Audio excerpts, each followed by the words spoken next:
Pernah nggak sih kalian lagi belanja di minimarket terus lihat tulisan kecil PPN 12%? Atau waktu gajian kalian bertanya-tanya, kok potongannya banyak amat sih? Nah, ternyata hal-hal kayak gitu adalah pintu masuk kita buat memahami pajak loh.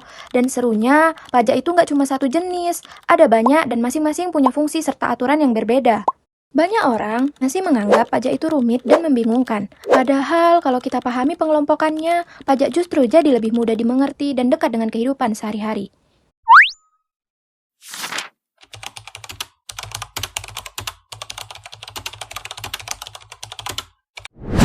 Halo semuanya, selamat datang di video edukasi perpajakan. Langsung saja kita akan membahas pembagian jenis pajak yang ada di Indonesia, perbedaannya, dan contohnya. Penjelasan ini mengacu pada sumber resmi dari Direktorat Jenderal Pajak dan lembaga perpajakan terpercaya. Pembagian jenis pajak berdasarkan lembaga pemungut. Yang pertama ada pajak pusat. Pajak ini dipungut oleh pemerintah pusat melalui Direktorat Jenderal Pajak. Pajak pusat digunakan untuk kebutuhan nasional seperti pembangunan infrastruktur dan APBN. Contoh pajak pusat yang pertama ada PPH atau pajak penghasilan, yang kedua ada PPN atau pajak pertambahan nilai, yang ketiga ada PPNBM atau pajak atas barang mewah, yang keempat ada bea materai. Berikutnya ada pajak daerah. Pajak daerah dipungut oleh pemerintah provinsi atau kabupaten kota untuk membiayai layanan publik daerah.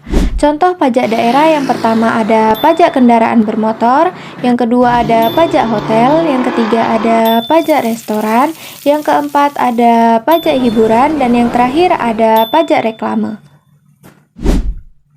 Selanjutnya ada pembagian jenis pajak berdasarkan golongan. Pertama ada pajak langsung. Pajak langsung adalah pajak yang harus dibayar sendiri oleh wajib pajak dan tidak bisa dipindahkan ke orang lain.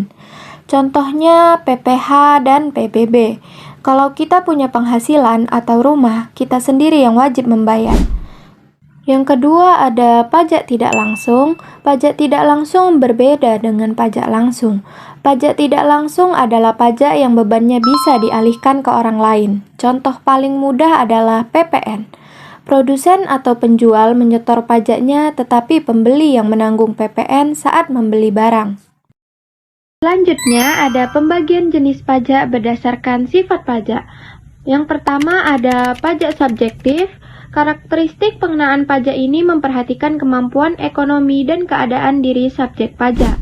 Contoh utamanya yaitu PPH atau pajak penghasilan. Mengapa dengan PPH? Perhitungan PPH melibatkan PTKP yang mempertimbangkan status pribadi, contohnya menikah atau lajang, dan jumlah tanggungan dari subjek pajak untuk tujuan keadilan. Yang kedua ada pajak objektif. Karakteristik pengenaan pajak ini hanya didasarkan pada objek pajak atau peristiwa tanpa melihat kondisi dan kemampuan ekonomi subjek. Contohnya yang pertama ada PPN dikenakan pada transaksi, yang kedua ada PBB dikenakan pada nilai properti, yang ketiga ada PPNBM dikenakan pada jenis barang, yang keempat ada bea materai dikenakan pada dokumen, dan yang terakhir ada hampir semua pajak daerah seperti pajak hotel, pajak kendaraan bermotor. Mengapa begitu? Pajak-pajak ini dikenakan berdasarkan apa yang terjadi atau apa yang dimiliki, bukan siapa yang memilikinya. Mengenai perbedaan utama antar jenis pajak. Kita rangkum perbedaan utama pajak-pajak tadi. Yang pertama ada pajak pusat versus pajak daerah. Kalau pajak pusat digunakan untuk APBN, sedangkan pajak daerah untuk APBD dan kebutuhan lokal. Yang kedua ada pajak langsung versus tidak langsung. Kalau pajak langsung tidak bisa dialihkan, contohnya PPH. Kalau pajak tidak langsung bisa dialihkan ke konsumen, contohnya PPN. Yang ketiga ada pajak subjektif versus pajak objektif. Pajak subjektif berfokus pada orang atau wajib pajak, contohnya PPH, sedangkan pajak objektif berfokus hanya melihat objeknya saja, seperti barang, jasa, atau dokumen.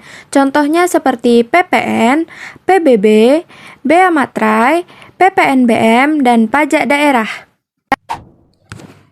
Demikian pembagian dan perbedaan jenis pajak di Indonesia. Semoga sekarang pajak nggak lagi terlihat seram ya, tapi justru masuk akal dan mudah dipahami.